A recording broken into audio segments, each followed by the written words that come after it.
بسم اللہ الرحمن الرحیم۔ السلام علیکم ورحمۃ اللہ وبرکاتہ۔ عابد راجہ چینل کی طرف سے آج میں اپنے دوستوں کو رسول اللہ صلی اللہ علیہ وآلہ وسلم کا ایک فرمان بتاؤں گا۔ آپ دوستوں نے اس پر ضرور عمل کرنا ہے۔ جہاد کے لیے گھوڑا رکھنے کا ثواب۔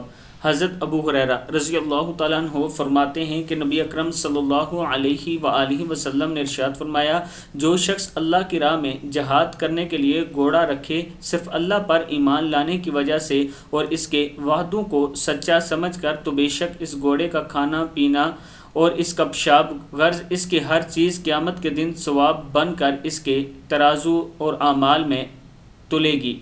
صحیح بخاری کی حدیث ہے۔ یعنی جہاد کی نیت سے اگر آپ کوئی چیز رکھتے ہیں، اللہ تعالی ہم سب کو اپنے راستے میں جہاد کرنے کی توفیق دے۔ آپ دوستوں نے اس ویڈیو کو آگے ضرور شیئر کرنا ہے۔ السلام علیکم ورحمۃ اللہ وبرکاتہ۔